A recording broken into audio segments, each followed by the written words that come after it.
Ao vivo.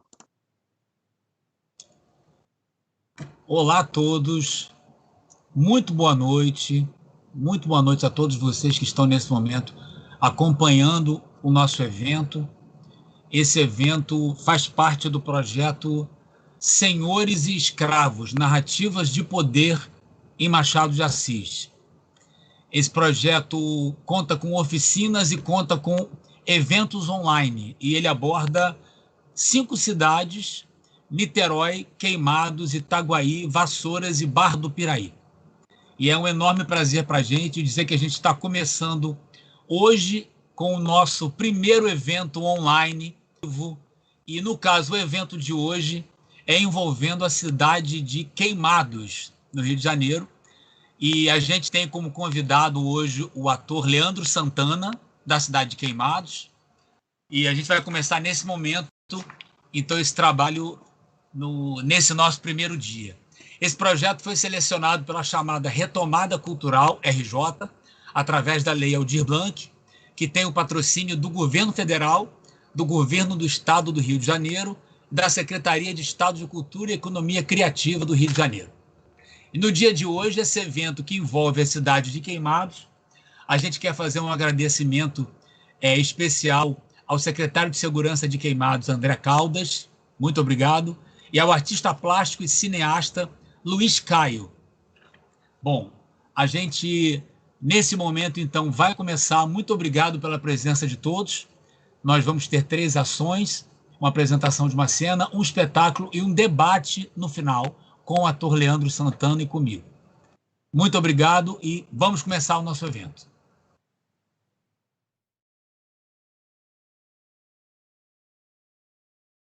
Ruínas. Uma estrada no município de Queimados, no estado do Rio de Janeiro. Silêncio. Já que o ouvido humano não consegue captar o som do mato crescendo entre os blocos de pedra. Silêncio, mato e pedra.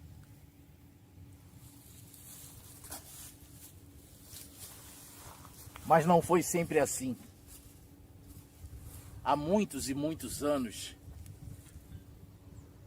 coisa de 150 anos ou mais, não sei, é que nós do lado de cá ficamos um pouco confusos com essas marcações de tempo que vocês criam aí do lado de vocês.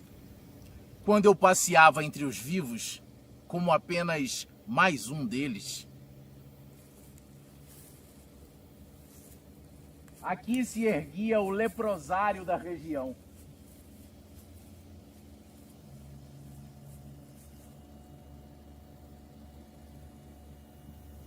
Para cá eram trazidos os infelizes acometidos pelo mal de Lázaro, como meu pai foi. Meu pai era negro forro e os libertos não tinham muita opção de trabalho. Ou trabalhavam de forma autônoma, realizando serviços em troca de algumas moedas, ou se estabeleciam como pedestre. O outro nome para capitão do mato, que nada mais é do que trabalhar capturando escravos fugidos. Meu pai considerava isso uma indignidade. Trabalhar contra os próprios irmãos de infortúnio. E como discordar dele?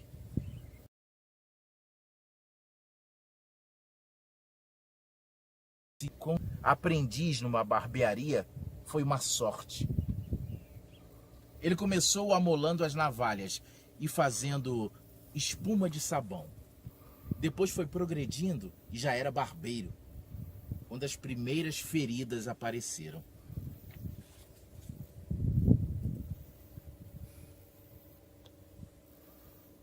Naquele tempo, quem era acometido pelo mal morria 2 vezes. Primeiro, morria sendo isolado de todos e de tudo. Não podia ter contato nenhum com a família, com os amigos, com os vizinhos. Depois tinha a segunda morte.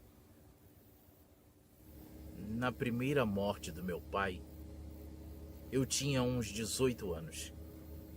Lembro perfeitamente dele entrando pelo portão que ficava ali. E lembro da sensação, a certeza de que eu nunca mais ia poder vê-lo ou abraçá-lo. A segunda morte foi uma semana antes de eu completar 21 anos. Mandaram dizer pra gente que ele tinha ido. Que o corpo, as roupas, os objetos, os pertences, tudo seria queimado, como mandava o protocolo da época. Muito triste. Uma doença que não deixa a gente se despedir. Uma doença que impede o contato, o convívio. Muita gente acha que por conta deste hábito de queimar os objetos e os pertences junto com o corpo, é que a cidade ganhou este nome, Queimados. No dia do meu aniversário, uns 3 dias depois da cremação, estava pronto para ir dormir, pois não houve nenhuma comemoração no dia dos meus anos. Quando de repente ouvi som de palmas. Achei estranho e fui à frente da casa para ver. Era o senhor Sebastião. Seu Sebastião, que era patrão do meu pai. Muito mais que patrão, tornou-se um grande amigo da família. Nos ajudou muito, continuando a pagar o salário do meu pai, mesmo quando ele estava impossibilitado de trabalhar. Eu o convidei para entrar, servi-lhe uma água ardente, e apesar do avançar das horas, tivemos uma conversa estranha, que eu nunca mais esqueci. Ok.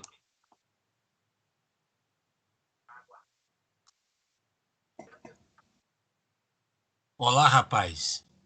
Estás com sono? Não, senhor. Nem eu. Conversemos um pouco, então. Que horas são? 11. 11. Chegaste, então, aos teus 21 anos, hein? 21 anos. Falemos como 2 amigos sérios. Vou te dizer umas coisas importantes.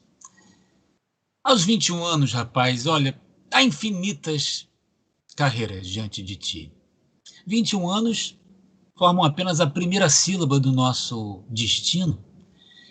E qualquer que seja a profissão da tua escolha, meu desejo é que te faças grande, ilustre, ou pelo menos notável, acima da obscuridade comum. Me ouça. A vida é uma grande loteria. Os prêmios são poucos, os fracassados inúmeros, mas é a vida, não há o que reclamar. Apenas aceitar as coisas integralmente e ir adiante. Sim, senhor. Mas, entretanto, assim como é de boa economia guardar um pão para a velhice, assim também é de boa prática social assegurar um ofício para a hipótese de que os outros falhem. Sim. Ou que não paguem suficientemente o esforço da nossa ambição, entende? É isso que eu venho te aconselhar hoje, rapaz. Creia que lhe agradeço. Mas que ofício? Não me dirá? Nenhum me parece mais útil e mais apropriado que o de medalhão. Ser medalhão era um sonho da minha juventude. Mas faltaram-me, porém, as palavras de um pai ou de um amigo. Acabo, como vês, sem outra consolação, senão as esperanças que eu deposito em ti. Rapaz, tu és moço. Tens naturalmente o ardor, a empolgação, os improvisos da idade, não os rejeite, mas modera-os. Modera-os de modo que, aos 45 anos, já possas entrar no aprumo, no compasso. Por que 45? A data natural do fenômeno. Geralmente o verdadeiro medalhão se manifesta entre os 45 e 50 anos. Há também os de 40 e há também os mais precoces ainda, de 35, 30, mas não são muito comuns. Entendo. Mas vamos ao principal. Uma vez entrado na carreira, seja ela qual for, deves pôr todo o cuidado nas tuas ideias, rapaz. Seja para uso alheio ou uso próprio. Melhor será, me ouça, melhor será não ter ideias. Absolutamente. Me entenderás bem. Imagine, por exemplo, um ator desprovido de um braço. Imagine. Ele pode, sim, por um milagre de artifício, dissimular esse defeito aos olhos da plateia. Mas era muito melhor dispor dos dois, não é verdade? Isso também acontece com as ideias. Pode-se até com violência abafá-las, pode-se escondê-las até a morte, mas nem essa habilidade é comum e nem isso conviria ao exercício da vida. Mas quem me diz que eu... Mas, rapaz, ouça, por favor. Tu me parece, sim, dotado da perfeita escassez mental. Perfeita. E é conveniente ao uso desse ofício, não se preocupe. No entanto, pode acontecer de que, com o passar dos anos, venha a ser afligido por algumas ideias próprias. Então, convém preparar fortemente o espírito, porque as ideias, elas são espontâneas, elas são súbitas. Por mais que a contenhamos, elas irrompem, elas precipitam-se. Mas um tal obstáculo é inacessível.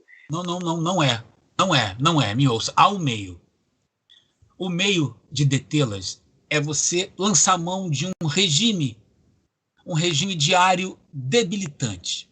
Por exemplo, ler manuais de retórica, ouvir certos discursos, ou passeio nas ruas é utilíssimo, com a condição de não andares desacompanhado, por favor, porque a solidão é oficina de ideias. E o espírito deixado a si mesmo, embora no meio da multidão, ele pode adquirir uma tal ou qual qualidade. Então, Mas se eu não tiver à mão um amigo disposto a ir comigo? não faz mal. Não faz mal. Tens o recurso de te misturar às praças, às ruas. Toda a poeira da solidão se dissipa. E olha, livrarias não são propícias ao nosso fim. Não são. Embora haja grande conveniência em entrar por elas, assim, de quando em quando, para falar não sei, qualquer coisa, da anedota da semana, falar do boato do dia, falar de um contrabando, uma calúnia, qualquer coisa mesmo, menos de livros. Pois bem, com esse regime, durante, vamos supor, uns 2 anos, reduzes o intelecto, por mais pródigo que seja, reduzes o intelecto à disciplina, à sobriedade, é isso, ao senso comum. Isso é o principal. O vocabulário, claro, há de ser tíbio, né? Vai ser simples, apocado, sem cores de clarim, sem notas vermelhas, mas podes empregar, por exemplo, algumas figuras expressivas, algumas sentenças latinas, ditos históricos, frases feitas. As frases feitas são as melhores, as locuções convencionais. São formas consagradas pelos anos, incrustadas na memória individual e pública. E ouça uma coisa, o próprio ofício irá te ensinando os elementos dessa arte difícil, acredite, difícil, de pensar o já pensado. Eita, que a profissão é difícil, hein? E, rapaz, ainda não chegamos ao cabo. Então, vamos a ele. Não te falei ainda dos benefícios da publicidade. Veja bem, uma notícia atrás a outra, 5, 10, 20 vezes, põe o teu nome ante os olhos do mundo. Os sucessos de certa ordem, mesmo que de pouca monta, podem sim ser trazidos ao lume, contanto que ponham em relevo a tua pessoa. Essa publicidade, ela é constante, barata, fácil, é de todos os dias. Mas ainda há outra, ouça bem. O sentimento da família, a amizade pessoal, a estima pública, instigam a reprodução das feições de um homem amado ou benemérito. E, nesse caso, Não só as regras da mais vulgar polidez mandam aceitar o retrato, aceitar o busto, como seria inoportuno impedir que os amigos o expusessem em qualquer casa pública. E no caso, por exemplo, de uma comissão que te leve a casa o retrato, deves agradecer-lhe o obséquio com um discurso. Um discurso de muita gratidão e um copo d'água. Apenas isso. Então convidarás os melhores amigos, os parentes, se for possível, uma ou duas pessoas de representação. E se é um dia de glória, não vejo por que possas recusar o lugar à mesa aos repórteres dos jornais. Olha aí. Digo-lhe que o que você me ensina não é nada fácil. E nem eu te digo outra coisa, rapaz. Mas me ouça. É difícil, come tempo, come muito tempo, leva anos, paciência, trabalho, e felizes os que chegam a entrar na terra prometida. Os que lá não penetram, acredite, engole-os a obscuridade. Mas os que triunfam, os que triunfam, e tu triunfarás, acredite. E lhe parece que todo esse ofício é apenas um sobressalente para as obrigações da vida? Sim, é certo, não fica excluída nenhuma outra atividade. Na política, por exemplo, toda a questão é não infringir do medalhão. Na política, pode pertencer a qualquer partido político, liberal ou conservador, com a condição única de não ligar nenhuma ideia especial a esses termos. Claro. Se fores ao parlamento, por exemplo, ocupar a tribuna, na hora dos discursos, prefere a metafísica, a abstração. Um discurso de metafísica política, rapaz, apaixona naturalmente os partidos, o público, chama os apartes e as respostas, e depois não obriga a pensar, não obriga a descobrir. Nesse ramo dos conhecimentos humanos, tudo já está achado, formulado, rotulado, encaixotado. Farei o que puder. Nenhuma imaginação. Nenhuma. Antes faz correr o boato de que tal dom em ti é ínfimo. Nenhuma filosofia. No papel e na língua, alguma, mas na realidade, nada. Foge a tudo que possa cheirar reflexão, originalidade, etc. Foge. Também ao riso? Não. Medalhão não quer dizer melancólico. Pode brincar, sim. Rir alguma vez, claro, um grave. Fique atento a isso. Um grave pode ter os seus momentos de expansão alegre. Mas somente... Esse ponto é melindroso, rapaz. Somente não deves empregar a ironia. Não. Usa a chalaça. Usa a piada. A nossa boa e velha piada amiga, que faz arrebentar de risos suspensórios, a piada. Usa sempre a piada. Bom, era isso que eu tinha a dizer-te, rapaz. Olha, já vamos dormir porque é tarde. Mas eu te peço, rumina bem o que eu te disse. Porque, guardadas as proporções, essa conversa que nós tivemos vale o Príncipe de Maquiavel. Vamos dormir.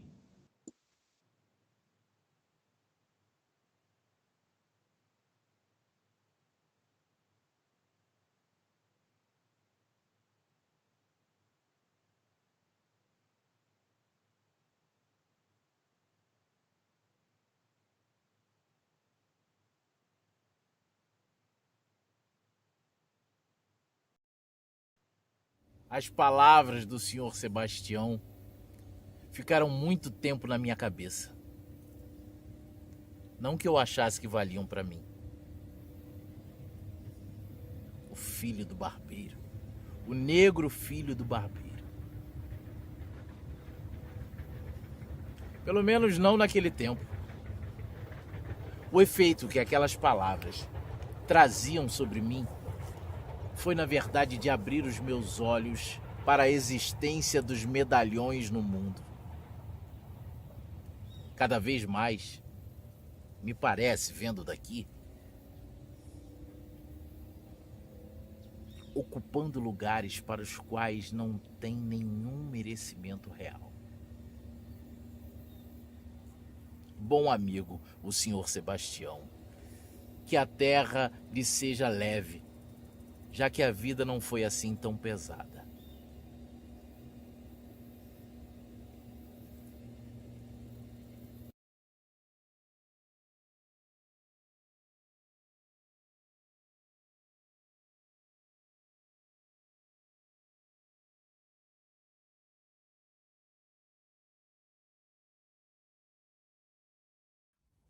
O espetáculo Escravos estreou em 2017. É um monólogo que eu faço com direção do Augusto Madeira, onde o conto Pai contra Mãe é encenado na íntegra. E é importante lembrar que a escravidão era muito forte nessa época. O tráfico já havia sido abolido, mas havia muito tráfico ilegal. A escravidão era a base da economia brasileira. Então, era muita gente envolvida. Só foi diminuindo depois, até que em 1888 houve a abolição. Nesse conto, existe um dado importante, que é o narrador criado pelo Machado, ele é alguém que defende a escravidão, que faz parte do sistema. Isso para nós hoje já dá um certo estranhamento. A gente se pergunta como pode alguém ter defendido a escravidão. Pois é, como pode alguém ter defendido essa monstruosidade que foi a escravidão? Essa foi a forma, no meu entender, invertida, irônica, que o Machado teve de fazer a crítica, mostrando exatamente o jeito de pensar de quem defende o sistema. Bom, Pai contra Mãe. O narrador do conto já começa indo direto ao ponto.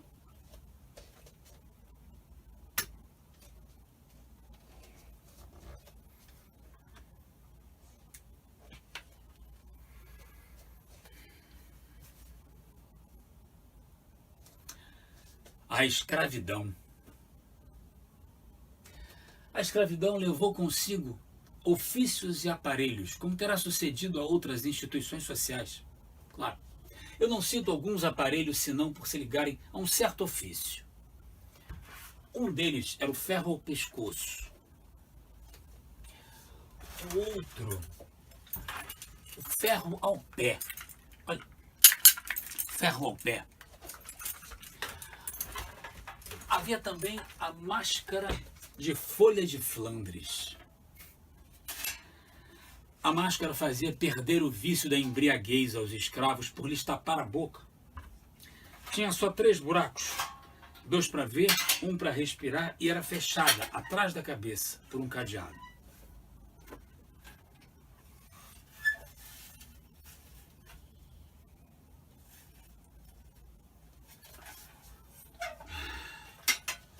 Com vício de beber, perdiam também a tentação de furtar.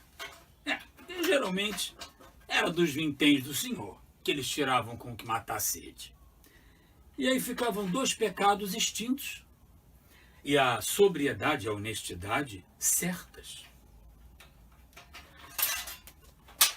Era grotesca a tal máscara, mas a ordem social e humana nem sempre se alcança sem o grotesco, alguma vez o cruel. Os funileiros as tinham penduradas, à venda, na porta das lojas. Mas não cuidemos de máscaras. Não. O ferro ao pescoço era aplicado aos escravos fujões. Imaginai uma coleira grossa, uma haste à direita ou à esquerda até o alto da cabeça e fechada atrás com uma chave, assim. Era menos castigo que sinal. Escravo que fugia assim, onde quer que andasse, mostrava um reincidente, com pouco era pegado. Há meio século, os escravos fugiam com frequência. E eram muitos. E nem todos gostavam da escravidão. Sucedia ocasionalmente apanharem pancada, e nem todos gostavam de apanhar pancada. Grande parte era apenas repreendida. Havia alguém de casa que lhe servia de padrinho, e mesmo o dono não era mau. O sentimento da propriedade moderava a ação, porque dinheiro também dói. A fuga repetia-se. Entretanto, casos houve ainda que raros, é que o escravo de contrabando, apenas comprado, no valongo, deitava a correr. sem nem conhecer as ruas da cidade. E dos que seguiam para casa, não raro pediam ao senhor que lhes marcasse aluguel, iam ganhá-lo fora, que está andando, enfim. Quem perdia um escravo por fuga dava algum dinheiro a quem o levasse. Punha anúncios nas folhas públicas com os sinais do fugido. Nome, roupa, defeito físico se o tinha, bairro por onde andava, quantia de gratificação. Quando não via a quantia, vinha a promessa. Aqui. Gratificar-se-á generosamente, ou então receberá uma boa gratificação. Muitas vezes o anúncio trazia, assim, ó, acima ou ao lado, uma vinheta, uma figura de um preto descalço correndo uma vara ao ombro e na ponta uma trouxa. E protestava-se com todo o rigor da lei contra quem os acoitasse. Ora, pegar escravos fugidos era um ofício do tempo. Não seria nobre, mas por ser instrumento da força com que se mantém a lei e a propriedade, trazia essa outra nobreza implícita. E ninguém se metia em tal ofício por desfastio, estudo. Não. A pobreza, a necessidade de uma chega, inaptidão para outros trabalhos, o acaso, alguma vez o gosto de servir também, ainda que por outra via. Era o que dava um impulso ao homem que se sentia bastante rijo para pôr ordem à desordem. Bom, agora a nossa história. Cândido Neves. Em família, Candinho é a pessoa a quem se liga a história de uma fuga. Bom, cedeu à pobreza quando adquiriu o ofício de pegar escravos fugidos. Mas tinha um defeito grave esse homem. Não aguentava emprego, nem ofício, carecia de estabilidade. Começou por querer aprender tipografia, mas viu cedo que era preciso algum tempo para compor bem. Ainda assim, talvez não ganhasse o suficiente. Então, o comércio chamou atenção, carreira boa, com algum esforço entrou de caixeiro para um armarinho. A obrigação, porém, de atender, servir a todos, feria-o na corda do orgulho. Ao cabo de 5 ou 6 semanas, estava na rua, por sua vontade. Bom, foi fiel de cartório, contínuo, numa repartição ali, anexa ao Ministério do Império, foi carteiro, bom, vários outros empregos, todos deixados logo depois de obtidos. E aí, quando veio a paixão da moça Clara, não tinha ele mais que dívidas. E ainda que poucas, porque morava com o primo, que era entalhador de ofício. Bom, decidiu aprender o ofício do primo, mas, querendo aprender depressa, aprendeu mal. E aí não fazia obras finas nem complicadas, apenas garras para sofás, relevos comuns para cadeiras, mas queria ter que trabalhar quando casasse. E o casamento não se demorou muito. Contava ele 30 anos e Clara 22. Clara era órfã, morava com uma tia Mônica, e cozia com ela. Bom, não cozia tanto que não namorasse o seu pouco.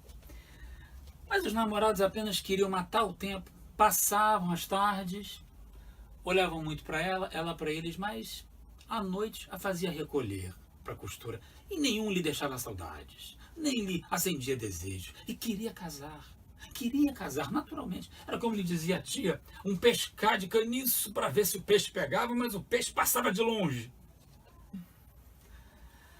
Ai, mas o amor traz sobrescritos. Quando a moça viu Cândido Neves, sentiu que esse era o possível marido, o marido único, verdadeiro. O encontro deu-se em um baile. O casamento fez-se 11 meses depois. Foi a mais bela festa das relações dos noivos.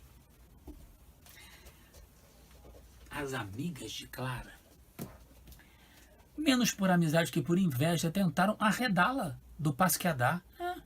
Não negavam a gentileza do noivo, nem o amor que lhe tinha, não, nem ainda algumas virtudes, mas diziam que era dado em demasia a patuscadas. Pois ainda bem, replicava a noiva, ao menos não caso com o defunto. Tia Mônica Depois do casamento, já na casa pobre onde eles se foram abrigar, falou-lhes uma vez nos filhos possíveis, porque eles queriam. Eles queriam um, embora viesse agravar a necessidade. Olha, vocês, se tiverem um filho, vocês morrem de fome, dizia a tia sobrinha. Nossa Senhora nos dará de comer, acudiu Clara. Tia Mônica devia ter lhes feito a advertência ou a ameaça quando ele lhe foi pedir a mão da moça, mas também ela ria-se de tudo. Bom, a esposa agora trabalhava com mais vontade. Ele saía empreitado de uma coisa ou outra, não tinha emprego certo e nem por isso abriu mão do filho. O filho é que, não sabendo desse desejo específico, deixava-se estar escondido na eternidade. Um dia, porém, deu sinal de si a criança. Varão ou fêmea, era o fruto abençoado que viria trazer ao casal a suspirada aventura. Tia Mônica ficou desorientada. Cândido e Clara riram dos seus sustos. A notícia correu de vizinha a vizinha. Não houve mais que espreitar pela aurora do grande dia. A esposa trabalhava agora com mais vontade, claro, né? Era preciso fazer com os retalhos o enxoval da criança. E, às custas de pensar nela, vivia já com ela. Media-lhe fraldas, cosia-lhe camisas. Mas a poção era escassa, os intervalos longos. Vocês verão a triste vida, suspirava a tia. Mas as outras crianças também não nascem? Acudiu Clara. Nascem, minha filha, e acham alguma coisa certa que comer, ainda que pouco. Certa.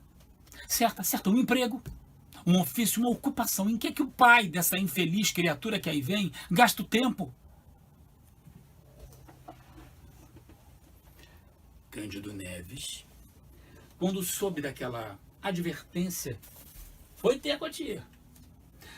Não áspero, mas muito menos manso que de costume. Ele lhe perguntou se algum dia ela deixara de comer. A senhora ainda não jejuou, senão pela Semana Santa. Isso mesmo, quando não quer jantar comigo. Nunca deixamos de ter o nosso bacalhau. Somos 3, seremos 4. O que quer que eu faça? Além do que eu faço. Alguma coisa mais certa. Ela disse, alguma coisa mais certa, meu filho. Veja o homem do armarinho.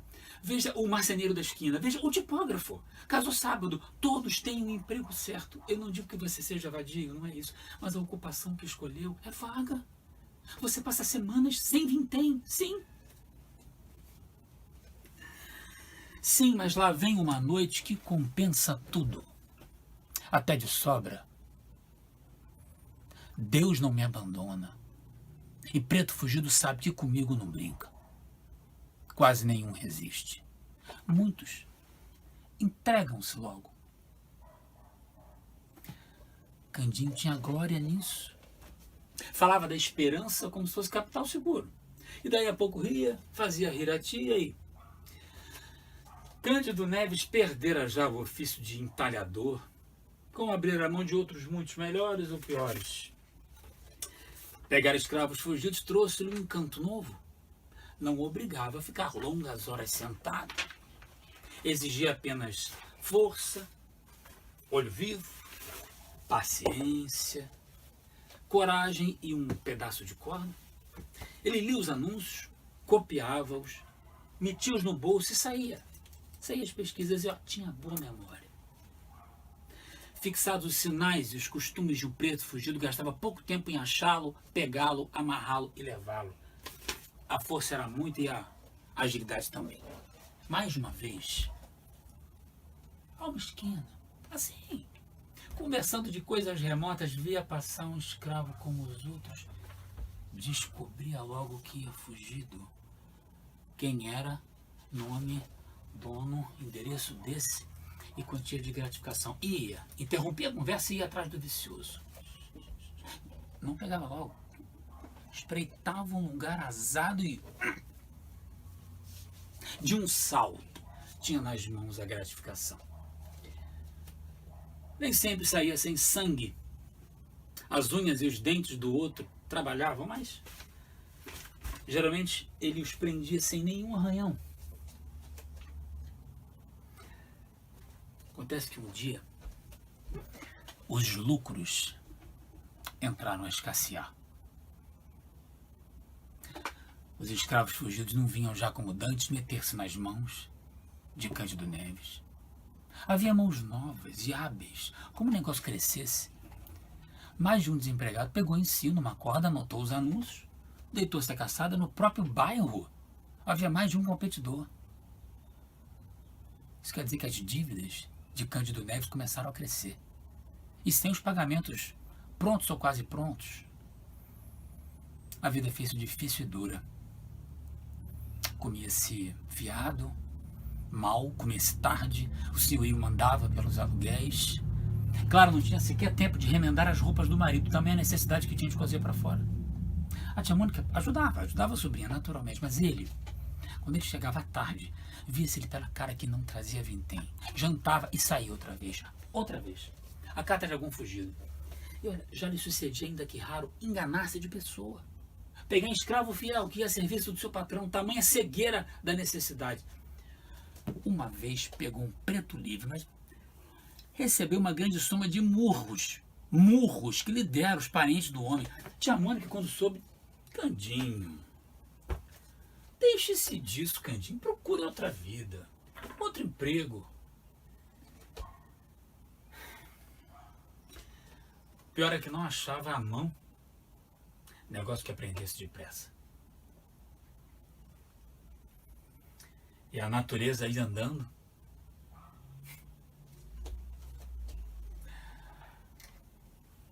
O feto crescia até fazer-se pesado a mãe antes de nascer. Chegou o 8º mês. Mês de angústias e necessidades. Menos ainda que o 9º, cuja narração dispenso também, melhor é dizer somente os seus efeitos. Não podiam ser mais amargos.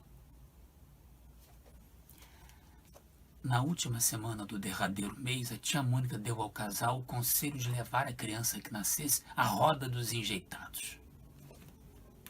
Não, tia Mônica, o quê? Acho que enjeitar o quê?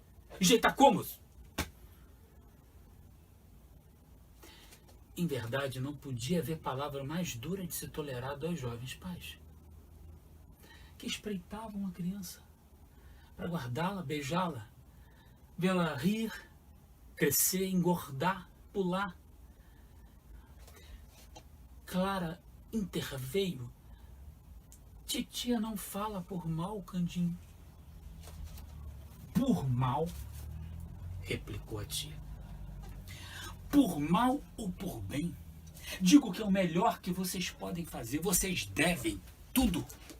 A carne e o feijão vão faltando. Se não aparecer algum dinheiro, como é que a família há de aumentar? E depois há tempo. Há tempo. Quando o senhor tiver a vida mais segura, os filhos que vierem serão recebidos com o mesmo cuidado que esse. Ou até maior. E esse será bem criado, sem lhe faltar nada na roda. Ninguém morre à toa, não. Não lhe falta nada, enquanto que aqui sim é certo morrer, se viver a míngua. Enfim, tia Mônica terminou a frase com um gesto de ombros. Foi meter-se na alcova.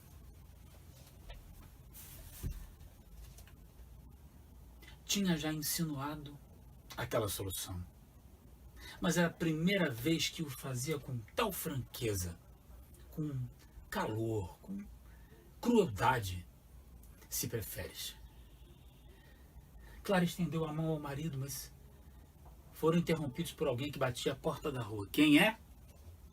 Era o dono da casa. Credor de 3 meses de aluguel, que vinha em pessoa ameaçar o inquilino. Entrou, deitou os olhos na mobília para ver se dava algo à penhora. Achou que pouco. Bom, vinha cobrar os aluguéis vencidos. Se dentro de 5 dias não fosse pago, poluía na rua. Não havia trabalhado para o regalo dos outros. Cândido Neves preferiu calar. 5 dias. Ou rua. Repetiu. metendo a mão no ferrolho da porta e saindo. Cândido Neves saiu pelo outro lado. Nesses lances, não chegava nunca ao desespero. Nunca. Contava sempre com algum empréstimo, mas não sabia como nenhum, mas contava. E recorreu aos anúncios. Achou vários, alguns já velhos, né? Claro. Em vão os buscava desde muito. E aí, saiu. Andou pela cidade e retornou. Não conseguindo nada. Ao fim de 4 dias, não achou recursos. Foi a pessoas amigas do proprietário, não alcançando mais do que a ordem de mudança.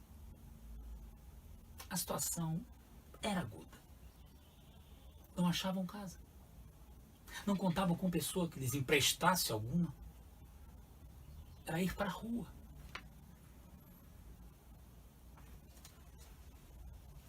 Não contavam com a tia. Tia Mônica teve a arte de alcançar aposento para os 3. Na casa de uma senhora velha e rica, que lhe prometeu emprestar os quartos baixos da casa, aos fundos da cocheira, para os lados de um pátio. E teve a arte ainda maior de não contar nada aos 2, para que Cândido Neves, no desespero da crise, começasse por enjeitar o filho e acabasse alcançando algum meio regular e seguro de obter dinheiro, de emendar a vida. Em suma, quando fossem obrigados a deixar a casa, iriam dormir melhor que cuidassem. Pois assim se fez. Postos fora da casa, passaram ao aposento de favor. E 3 dias depois nasceu a criança.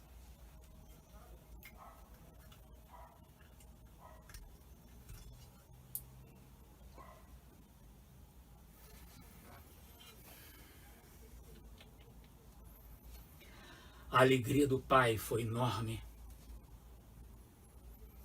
e a tristeza também.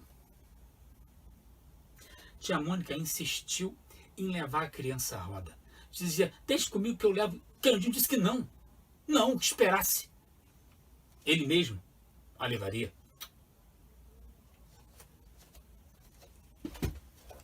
Notai que era um menino.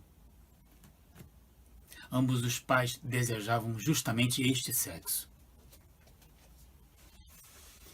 Mas como chovesse à noite, assentou o pai, levá-lo à roda na noite seguinte. Então, naquela, ele reviu todas as notas de escravos fugidos. Todas. As gratificações, pela maior parte, eram apenas promessas. Algumas traziam uma quantia escrita e escassa.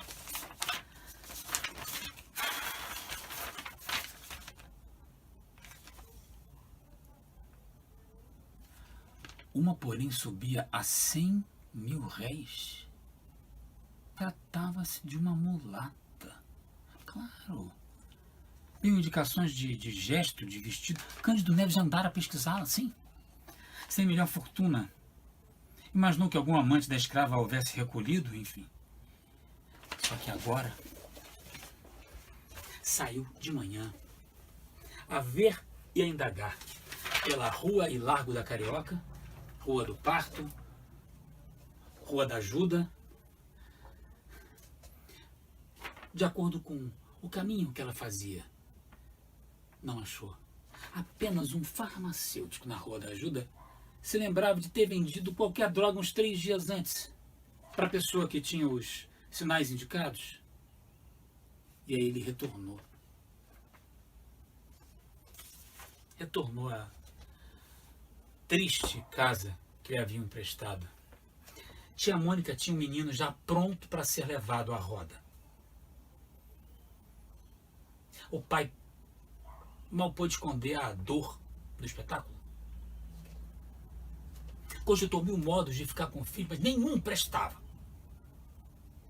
Consultou a mulher, que se mostrou resignada. Tia Mônica pintara-lhe a criação do menino, que seria a maior miséria, podendo suceder que achasse a morte sem recurso. O pai foi obrigado a cumprir a promessa. Pediu à mulher que desse ao filho o resto de leite que esse beberia da mãe. Assim se fez. O pai pegou dele e saiu. Saiu na direção da Rua dos Barbonos.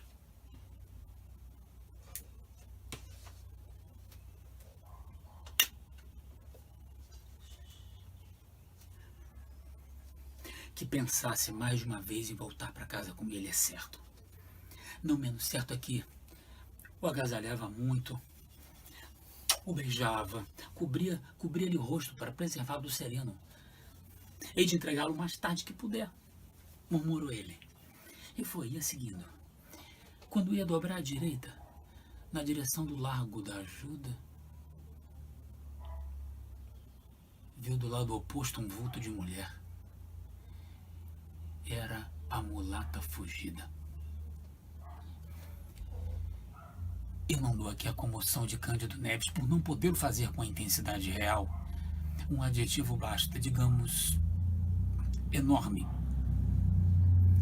Descendo a mulher, desceu ele também, achou o farmacêutico, pediu-lhe a fineza de guardar a criança. Por um instante, viria buscá-la sem falta. Saiu rápido, atravessou a rua, até o ponto em que pudesse pegar a mulher sem dar alarma. Foi. No extremo da rua, quando ela ia descer a de São José, Cândido Neves aproximou-se dela. Era a mulata fugida.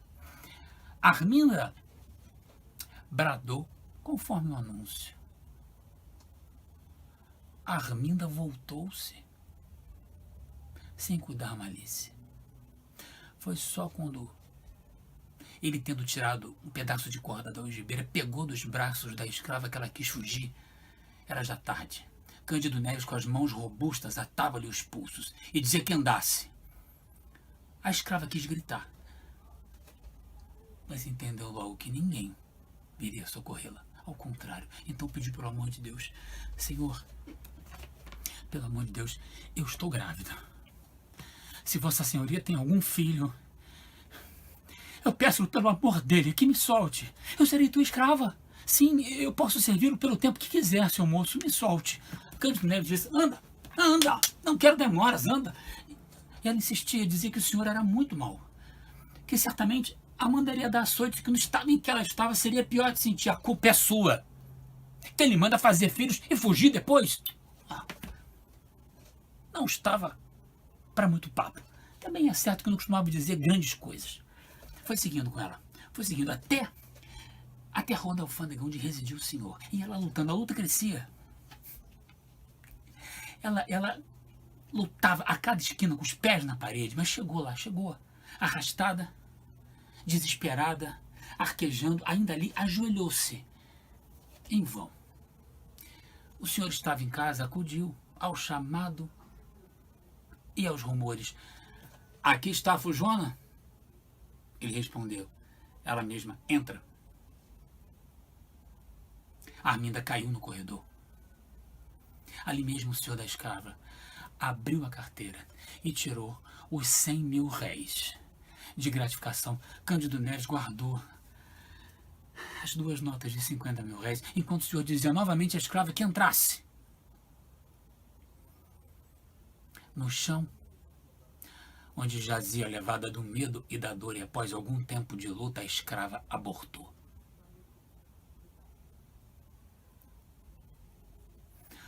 O fruto de algum tempo entrou sem vida nesse mundo, entre os gemidos da mãe e os gestos de desespero do dono. Cândido Neves viu todo esse espetáculo, não sabia que horas eram, e saiu depressa, sem querer saber as consequências do desastre.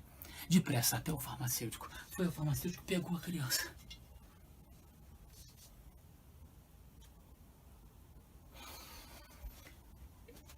Recebeu o filho com a mesma fúria com que pegara a escrava Fujona de há pouco. Fúria diversa, naturalmente. Fúria de amor. agradeceu mal depressa, saiu às carreiras. Não para a roda dos enjeitados, mas para a casa de empréstimo com o filho e os 100 mil réis de gratificação.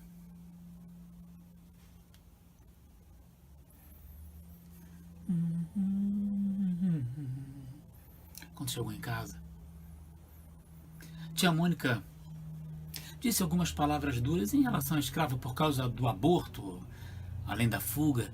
Cândido Neves, beijando o filho entre lágrimas sinceras, não se lidava do aborto.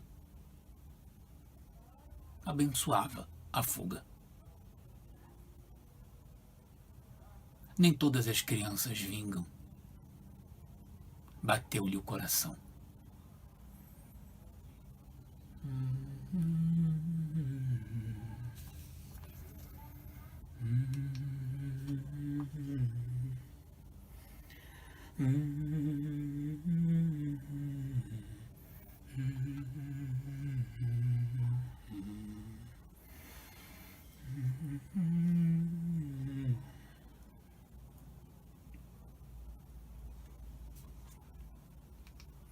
Assim termina o conto Pai contra Mãe,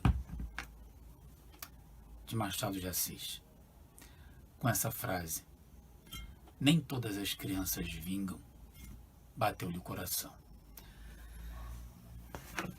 Quando eu terminei de ler esse conto há uns 13, 14 anos atrás e tive a ideia de levar isso ao teatro, a angústia, o incômodo que eu senti foi bastante grande.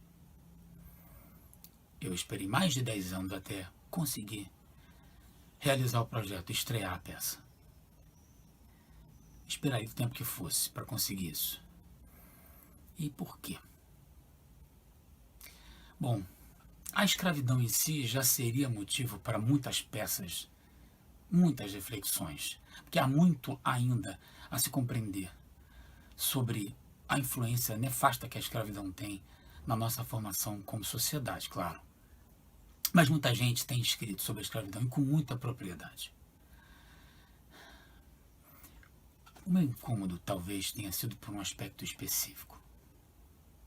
Primeiro, a opção do Machado em descrever um caçador de escravos e contar a história a partir do olhar desse caçador de escravos, ou seja, de alguém que defende, que faz parte do sistema da escravidão. É uma opção que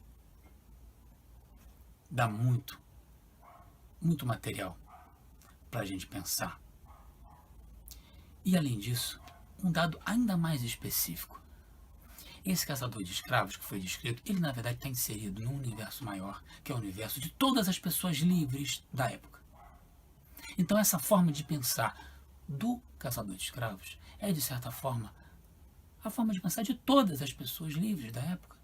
Com exceção dos abolicionistas, que foram fundamentais, mas quase todas as pessoas livres da época conviviam com naturalidade com a escravidão, participavam, se beneficiavam disso. Milhares de pessoas, majoritariamente brancas. Provavelmente meus antepassados, meus parentes distantes, antepassados de muitos de nós. E aí a gente de novo se pergunta como pode alguém ter feito isso, não ter enxergado a monstruosidade que era a escravidão.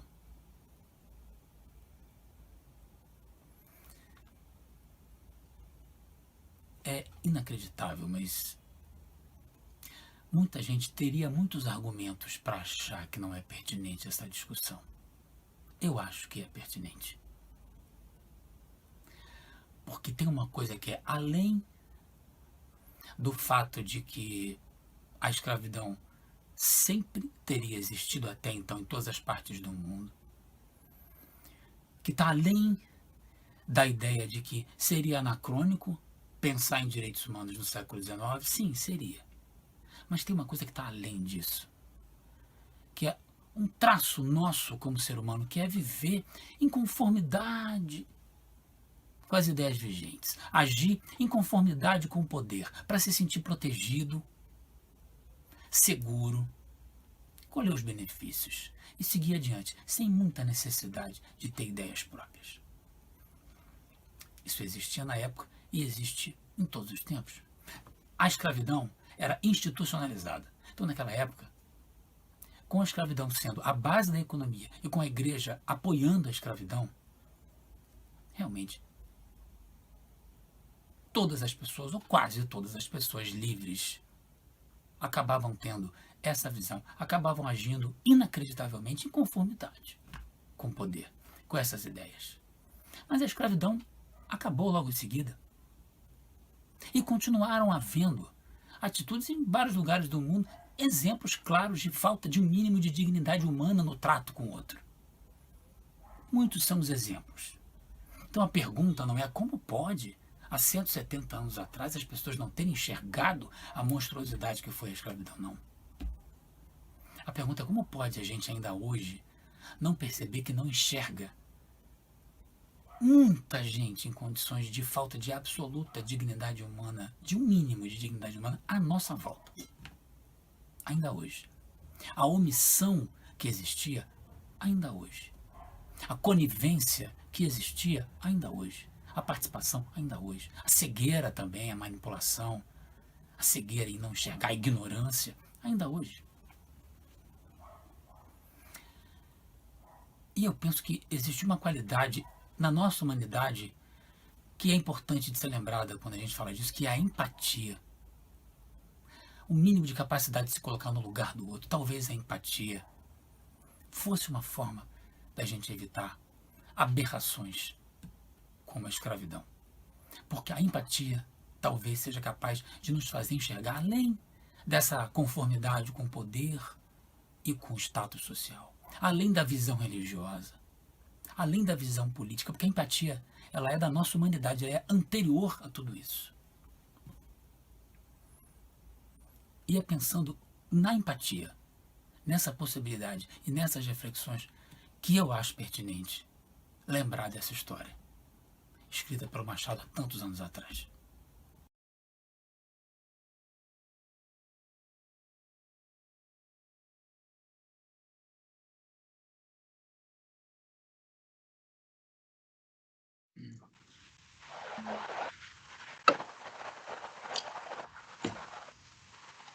Queremos agradecer a vocês que assistiram aí tanto a apresentação do medalhão quanto a apresentação dos escravos e dizer que agora a gente vai começar, depois do que a gente já assistiu, das obras do Machado e das reflexões que a gente já levantou, a gente vai agora ter um debate, um bate-papo, uma conversa com o nosso convidado de hoje, que é o Leandro Santana, ator, produtor, uma pessoa atuante profissionalmente e uma pessoa defensora da arte de Queimados, né?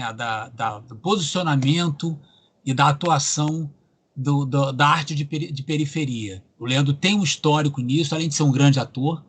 Então, esse debate, esse bate-papo, ele é o nosso convidado hoje, representando Queimados.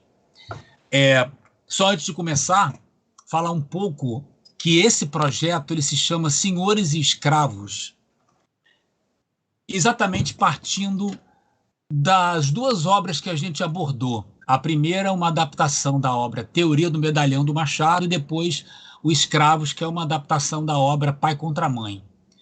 Existe uma característica dessas duas obras, que é o fato de que o Machado conta a história do ponto de vista de quem tem poder.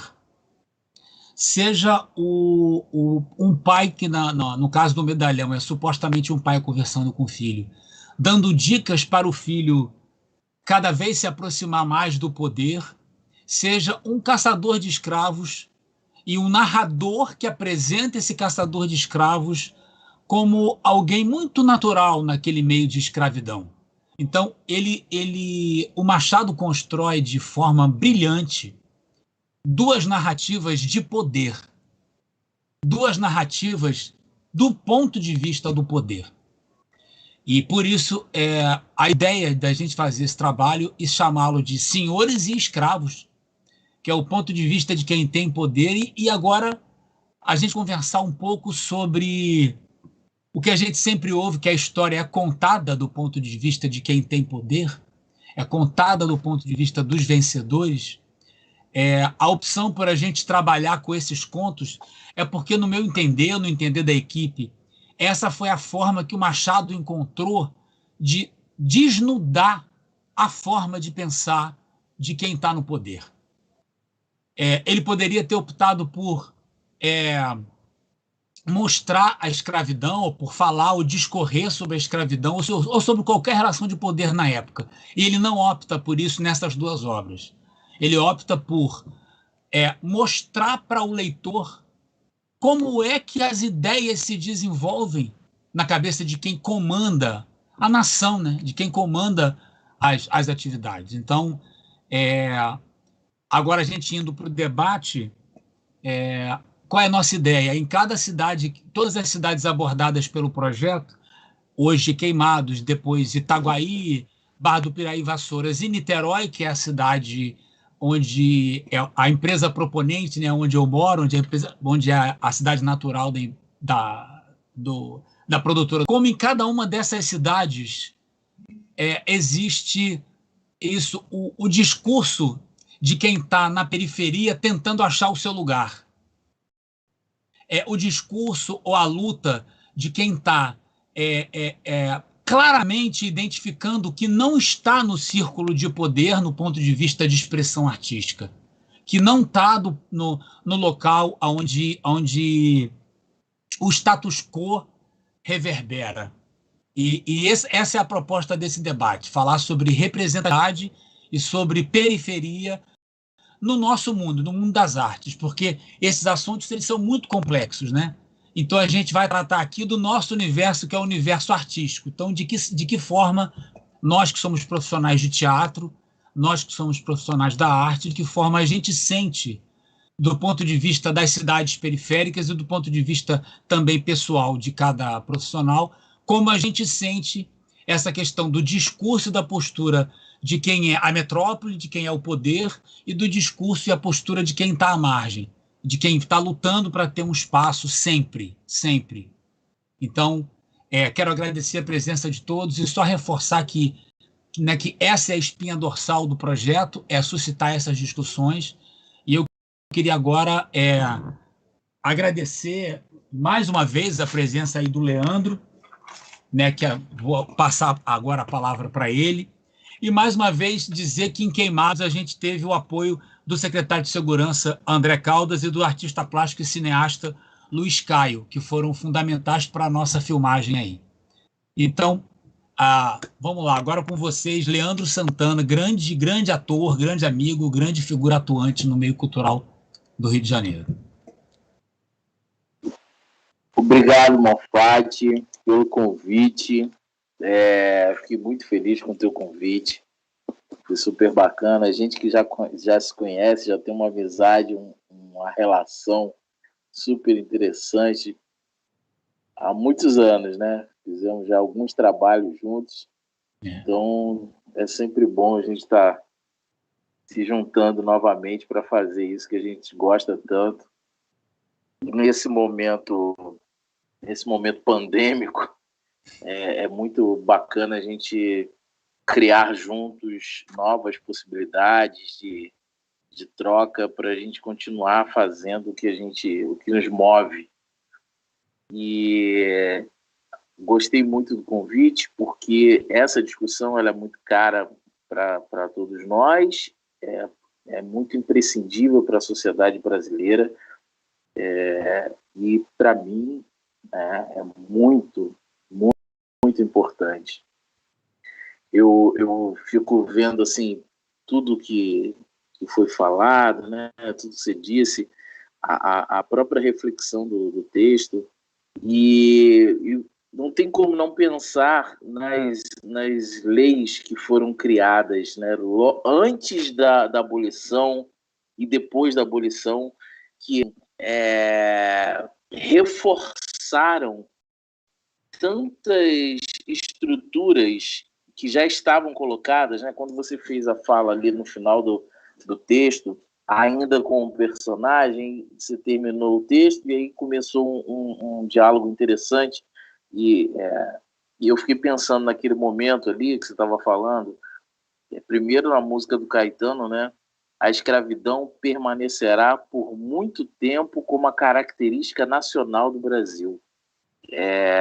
Essa música, se tivesse dinheiro para pagar o direito autoral, ela ia ficar repetindo 1000 vezes na abertura do Lima, Lima Entre Nós, porque tem muito reflexo desse período, desse triste período da história do Brasil, em tudo que a gente vivencia até os dias de hoje. E vejam, quando os movimentos abolicionistas eles começam a ganhar alguns terrenos, conseguem provar, né, mexer um pouco na estrutura, nesse status quo, nessa comodidade, nesse pensar quase que retilíneo, né, de que um pensar do poder instituído, com a aprovação da igreja, tudo que você já falou, mas quando os movimentos abolicionistas eles começam a mexer um pouco nessas estruturas, o que o poder faz?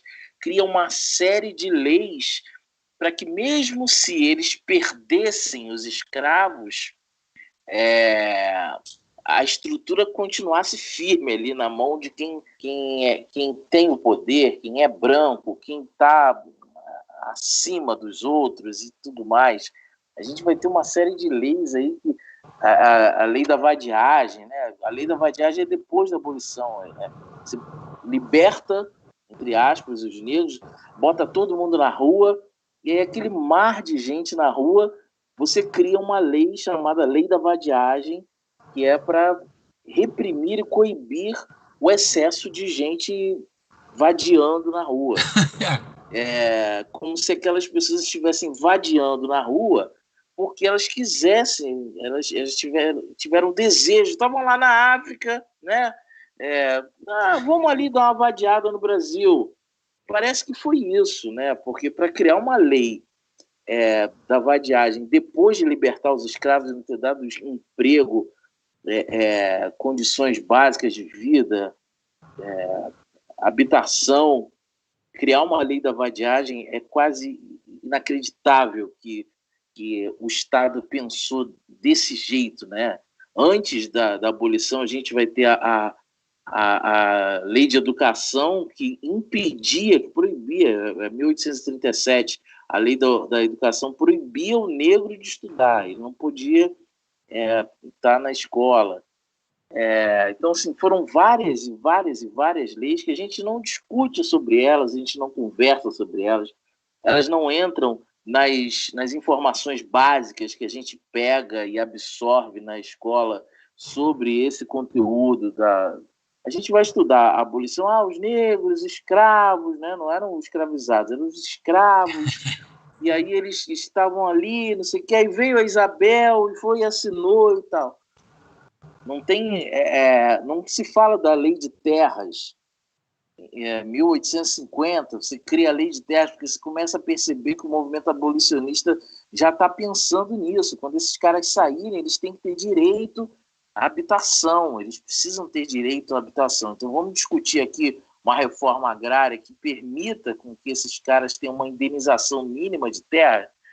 O André Rebouças começa a pensar, inclusive, em estruturas. Isso que eu fico viajando muito nessas coisas, porque eu fico pensando assim, a gente tem os conjuntos habitacionais, né? E a gente tem uma série de projetos arquitetônicos que foram criados pelo André Rebouças, pensando num projeto abolicionista, num Brasil pós-abolição, com uma estrutura totalmente diferente da que foi dada aos libertos. Então, o André Rebouças criou projetos arquitetônicos de terreno, de casas, né? De estruturas de terra para o povo negro que estava escravizado, já pensando no sucesso, no êxito do movimento abolicionista, acreditando, né, empenhando ali o seu esforço também como uma das pessoas que trabalharam muito pelo movimento abolicionista. o cara cria uma série de projetos arquitetônicos para os libertos, e aí o Estado vem com a sua mão forte e cria, em 1850, a lei de terras, que não pode, né, a pessoa, para pensar em adquirir terra, não sei o quê, e aí não pode, o negro não pode ser proprietário e tudo mais. E quando a gente tem a chegada dos imigrantes, o que o Estado faz? O Estado doa terra para o imigrante, né? O imigrante europeu, porque o negro que foi escravizado também era um imigrante, mas o imigrante europeu que chega dentro do projeto de eugenia brasileiro, ele chega e ganha terra, né? Ganha lotes e tal. Ninguém está aqui discutindo se trabalhou, se não trabalhou. Meus antepassados trabalharam muito. Sim, mas não é disso que se trata. Estamos falando aqui de um projeto de nação que foi desenhado e moldado em cima dessa proposta, né, eugênica, dessa proposta macabra, de marcar mesmo uma nação e um povo. É incrível, porque essas discussões, elas precisam acontecer com continuidade, frequência, e se nós não temos essas discussões com a profundidade necessária nos bancos escolares, que a arte nos aponte uma resposta, como diria Oswaldo Montenegro, né? A gente precisa, de alguma forma, mudar essas estruturas, e que seja também pela discussão através da arte e da cultura.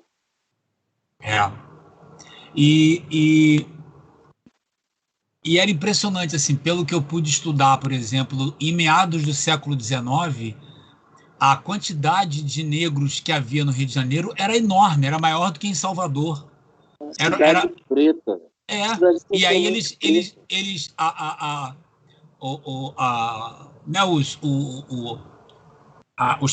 a família real, enfim, a nobreza e tudo, eles objetivamente criaram um processo de branqueamento. Eles traziam os imigrantes europeus com esse objetivo claro, isso saía em jornal, isso era divulgado, era um projeto divulgado. Esse objetivo claro mesmo. É verdade. Leandro, e tem e a gente também, a proposta do projeto de trazer as pessoas das cidades também tenta trazer um pouco qual é o reflexo que existe também, que você é um cara que tem essa luta aí diária, de uma analogia. É claro que a situação da escravidão, ela é tão absurda, ela é uma aberração tão grande, que qualquer comparação com ela pode parecer leviano. Mas, assim, analogamente, tem um discurso de poder da metrópole e tem um discurso de desprezo, de reação a uma manifestação cultural, a uma manifestação de afirmação de quem está em qualquer arredor da metrópole, né? Eu acho que isso é uma repetição de uma mesma forma de agir. É o medalhão, o pai falando para o filho: olha, não dá importância às ideias, você tem que ficar amigo de quem é importante, você se mantenha com a sua imagem boa e você se mantenha nos círculos de poder. É isso.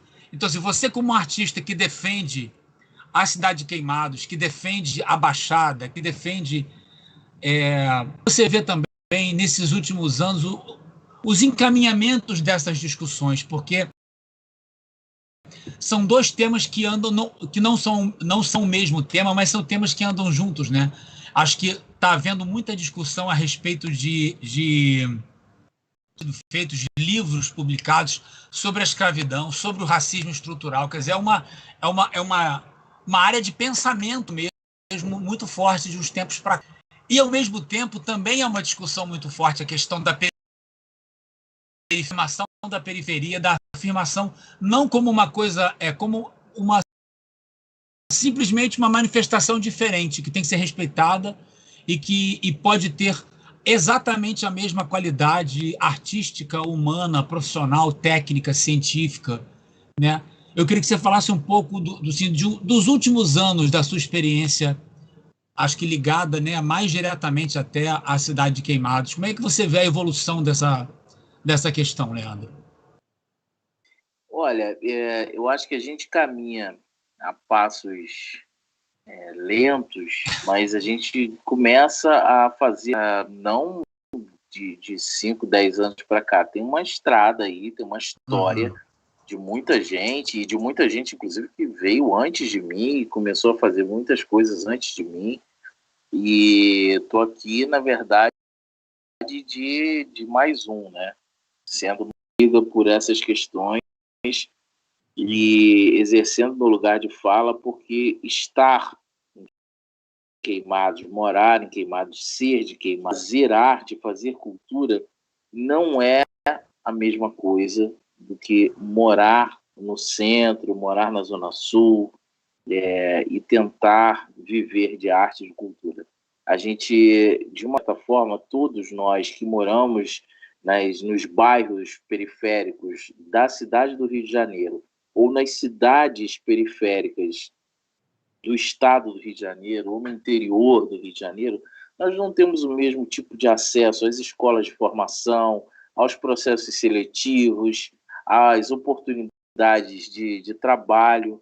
Então, assim, esta é uma grita que por muitos é visto como uma falácia ou uma coisa repetida, mas é uma grita que, por muitos de nós, da Baixada Fluminense, sobretudo, ela vem aliada com muito trabalho para provar, por A mais B, que nós temos algumas razões em volta desse discurso e viemos já há alguns anos fazendo muitas coisas em volta disso.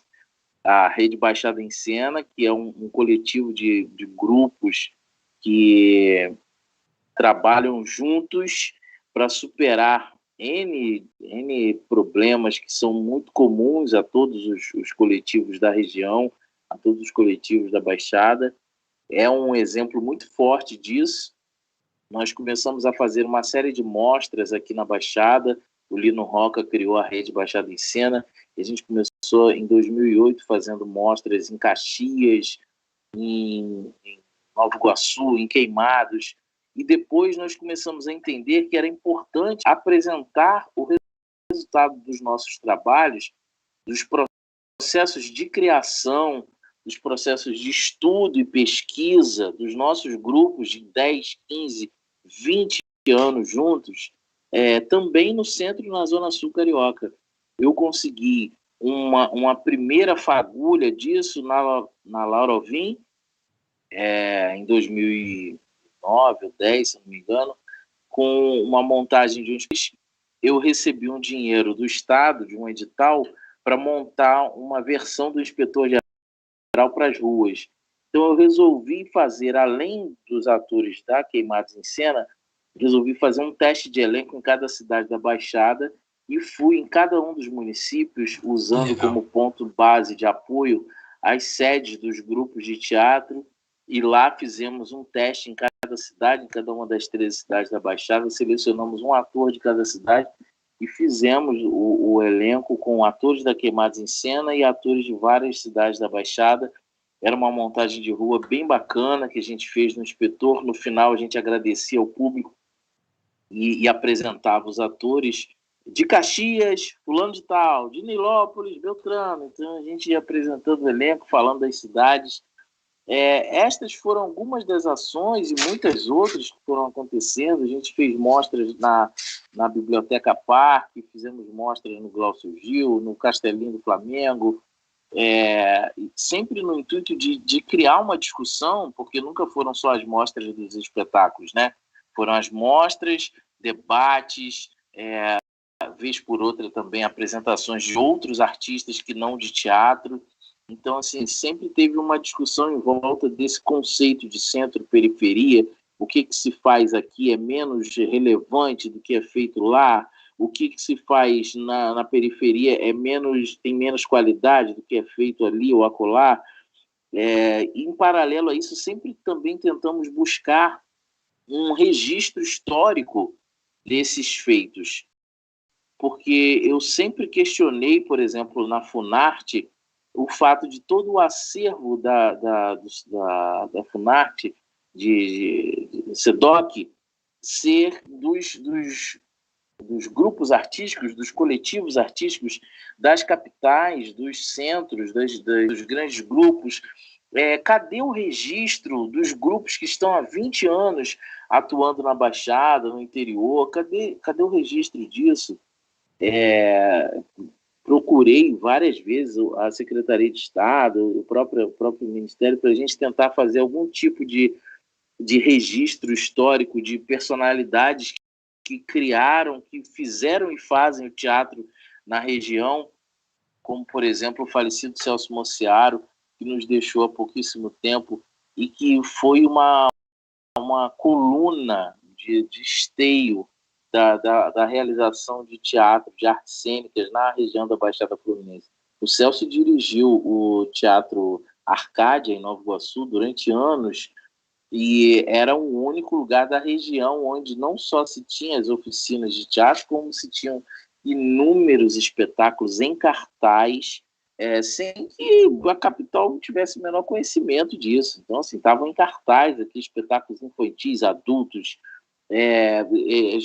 espetáculos de paródias musicais, espetáculos de show de travesti, tudo isso acontecendo numa cena cultural fervente na Baixada Fluminense nos anos 70, que estava aqui acontecendo. E esse registro, infelizmente, muito dele se perde com a perda do Celso, mas temos outros grandes ícones que ainda estão aqui com a gente, como diz o conto, né, que ainda estão aqui no mundo dos vivos, e que precisam ser cada vez mais reverenciados e o trabalho registrado, para que a gente entre nessa discussão do que é periferia, do que é centro, com dados mais honestos, né? Com dados mais dignos.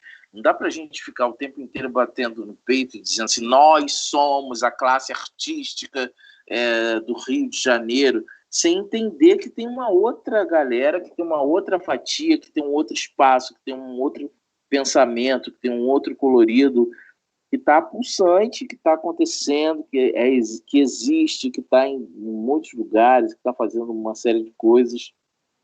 Eu hoje estou afastado um pouco da Rede Baixada em Cena, porque tenho trabalhado muito junto com a Frente Teatro RJ, numa articulação que é ainda mais ampliada, que além dos grupos da Baixada, a Frente Teatro RJ, ela também dialoga com grupos do interior do estado, com grupos da Costa Verde, num grande desejo de aglutinar e de reunir coletivos, né, companhias, grupos que trabalhem no fazer teatral fora do eixo centro-zona sul.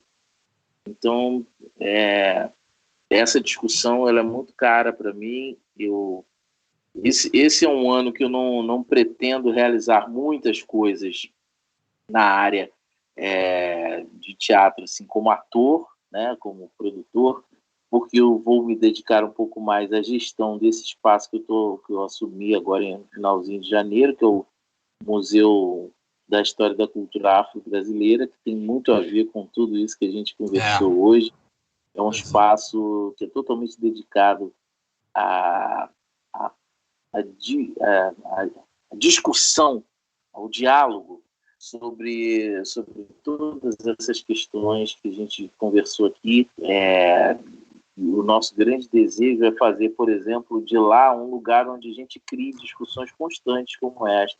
A gente está com vários planos sendo arrematados, vários planos sendo organizados nesse período de pandemia, para quando a gente reabrir, a gente ter lá no Mucabe um espaço de diálogo e de práticas constantes para discutir a 10.639 e, como muitas leis do Brasil, foi uma lei com excelentes intenções, mas com pouquíssima implementação. São poucos os lugares que conseguiram implementar de fato, graças a muitos abnegados da educação, graças a muitos professores que se debruçaram sobre isso e disseram, nós vamos fazer, porque assim, Muito que é feito, muito que é criado em leis, na verdade é feito para assim, vamos fazer a lei e tal, vamos ver se cola, vamos ver se pega tal. Aí faz a lei e ela fica ali numa prateleira, né?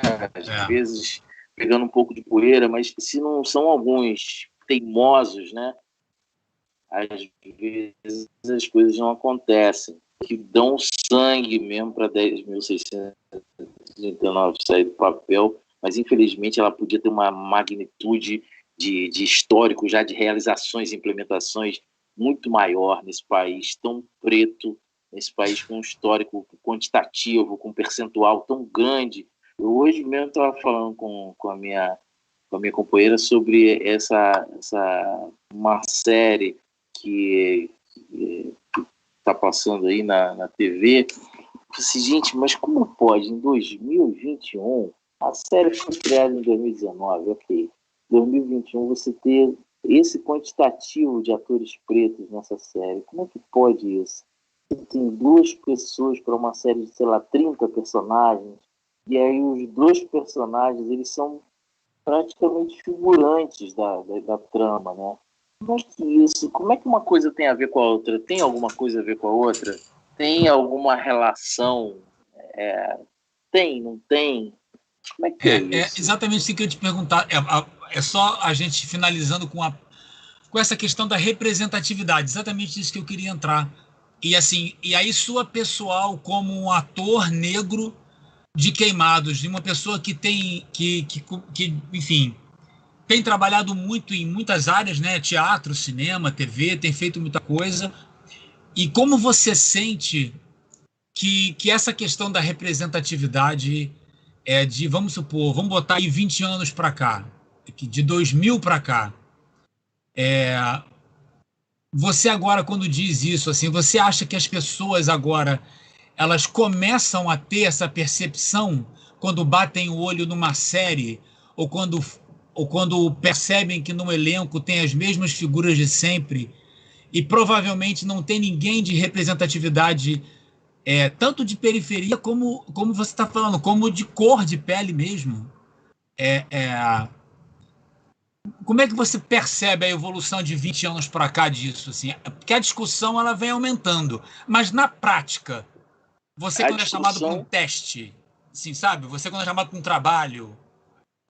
eu tenho começado a fazer uma coisa que pode me prejudicar de alguma forma no foro pessoal, mas eu tenho começado a recusar algumas coisas, porque assim, a discussão ela está acalorada, ela cada vez mais ela se fortalece, mas na prática, tanto pelos caminhos das produtoras, das emissoras, das criadoras de streaming, etc., quanto pela população em geral, a gente ainda tem muito que gramar, a gente ainda tem muito que conversar, que discutir, que criar fóruns, debates, mostrar, provar, criar gráficos, né? A gente vai ter que fazer muita coisa ainda, porque infelizmente a gente em 2021, sabe, assistiu uma série que foi criada em 2019, depois de tanta discussão, depois de tanta. Você vê, sei lá, 30 atores em cena fazendo uma série, aí você tem 2. Gente, ai, nossa, chega cansa, porque assim, como é que pode, depois de tanta fala. Inclusive, não faço defesa nenhuma da TV Globo, acho que tem muitas coisas que precisam ser corrigidas ali, em relação a esse percentual, a esse entendimento, mas, inclusive, nós ainda temos a TV Globo tentando fazer né, em alguns casos, tentando fazer um corre, né, de chegar junto com essas pautas. E as outras emissoras? Ainda me pergunto, e as outras emissoras? A gente ainda tem esse problema, né? Porque quando a gente discute sob a ótica de uma emissora. As outras, então, o fosso ainda é mais para baixo, né? Porque a discussão, acho que parece que nem chegou ainda em alguns lugares. A gente ainda tem lugares que... Gente, o que vocês estão falando? Sai daí, para. Parece que o assunto não existe, né? O assunto não existe, na verdade. Né? É. A gente está falando uma coisa louca da nossa cabeça. Imagina. É um pouco, fazendo uma analogia, um pouco também na discussão da periferia né, periferia e metrópole. Esse costume de considerar tudo que não é né, o entre aspas, europeu, Zona Sul, Centro, histórico, considerar, nossa, que curioso, sabe? Dá vontade de falar para as pessoas, gente, vai ler o Suassuna, que ele faz uma crítica, sabe, vai ler. Isso, há mais de 50 anos atrás já tinha gente denunciando o ano. Já tinha gente fazendo piada com esse costume de considerar pitoresco o que não é a moda principal, sabe? De considerar que vamos dar uma chance aqui para o fulano, porque ele é diferente, né? Vamos dar aqui um espaçozinho. Não. A discussão... Vai o Lima Barreto fazendo crítica para cacete a esse nosso jeito engraçado, triste, enfadonho, que aí, sei lá, 50 anos depois do Lima, o Nelson vai chamar de complexo de vira-lata, né? Mas antes mesmo do Nelson, o Lima tá falando disso. Como que a gente fica de quatro, né? A gente fica de quatro, abana o rabinho e abre a boca assim, bota a língua para fora e acha tudo incrível. Nossa, como é lindo esse jeito deles, europeu, como é lindo esse jeito deles. Aí vai passando os anos, não é mais a Europa, aí a América do Norte. Nossa, como é lindo esse jeito deles. Muito. Isso acaba. Uma negação, né? Uma negação, exatamente. Nega o índio, nega ser Brasil. Isso que é Brasil? Ai, que nojo. Isso que é Brasil? Ai, que folclórico. Isso que é Brasil? Ai, que esquisito. Não, bonito ser europeu, ser norte-americano. Isso é bonito. É incrível. Infelizmente, a gente, enfim, escrevendo esse projeto nesse edital Aldir Blanc, né, que nós fomos um dos selecionados, aí a gente, enfim, construindo essas justificativas e a gente se dando conta, meu Deus, como esse texto da teoria do medalhão é atual, como essa discussão ainda é atual, ainda é, assim, inacreditavelmente atual. Você ter que, gente, vamos conversar sobre representatividade, vamos conversar sobre, né, os efeitos da escravidão, sobre periferia, sobre como a gente enxerga a expressão artística e a expressão humana, né, do que a gente faz e da grama verde do vizinho, que é sempre mais verde que a nossa, sabe? Como isso infelizmente, ainda é muito atual, né? O Lima fala, tem uma frase do Lima na peça que é: a capacidade mental dos negros é discutida a priori e a dos brancos a posteriori. É uma frase do Lima que tem lá na peça que ele escreve 100 anos atrás.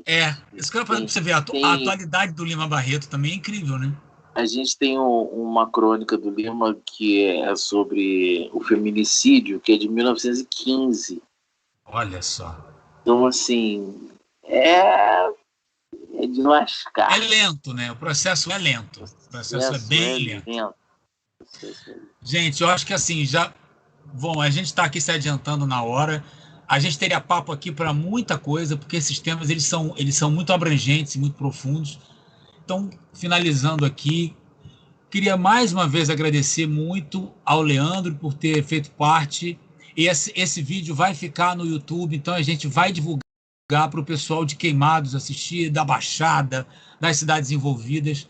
Isso vai ficar lá para a gente, né, deixar marcado esse papo aqui, deixar marcado a leitura que a gente fez, a apresentação da cena e a peça também.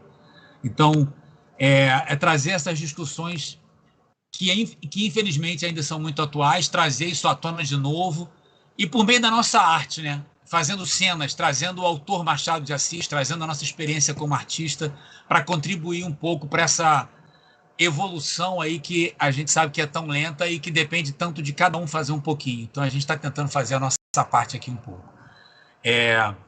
Mais uma vez agradecer.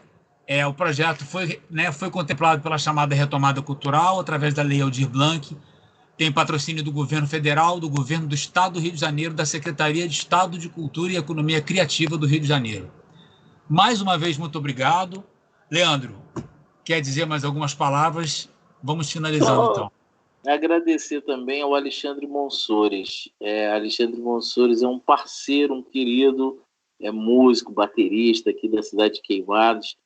Foi quem fez o contato todo na prefeitura, a articulação, para a gente ter lá um acompanhamento bacana no dia da filmagem. E o Caio, que você falou, Luiz Caio, é um artista plástico incrível, que pintou muitas áreas daqui da cidade de Queimados, fez um trabalho visual, plástico, artístico incrível em diversos pontos da cidade de Queimados. E alguns anos atrás ele estudou na Escola Livre de Cinema, um projeto do Faustini, quando o Faustini foi secretário de Cultura aqui na Baixada, em Nova Iguaçu. E aí o Caio, eu falei assim, bom, eu não vou lá filmar sozinho, eu vou chamar o Caio. Eu falei com o Caio, mas tem tanto tempo que eu não mexo com isso. Não, cara, vamos lá, você vai ver, não é tão difícil que eu quero, você vai lá. E o Caio foi lá na maior boa vontade, fez os planos, e joga a câmera para lá e levanta e vira. Ele é uma figuraça que eu tenho que agradecer mais uma vez. Valeu. Maravilha. Gente, então, muito obrigado a todos aí que estão assistindo. E a gente vai seguir com esse vídeo aí postado para ir ainda comentando mais e suscitando essas discussões. O projeto vai seguir e na semana que vem, no sábado, dia 20, a gente tem o evento envolvendo a cidade de Niterói. No domingo, dia 21, a cidade de Itaguaí. Na outra quinta-feira, dia 25, a cidade de Vassouras. E no dia 28, no último domingo de março, a cidade de Barra do Piraí. Tá bom? Eu já deixo aqui o convite para a gente assistir sempre às 19 horas. Muito obrigado. Estamos aqui finalizando. Muito obrigado pela presença de todos, gente. Grande abraço. Obrigado, Leandro. Grande abraço. Merda pra nós.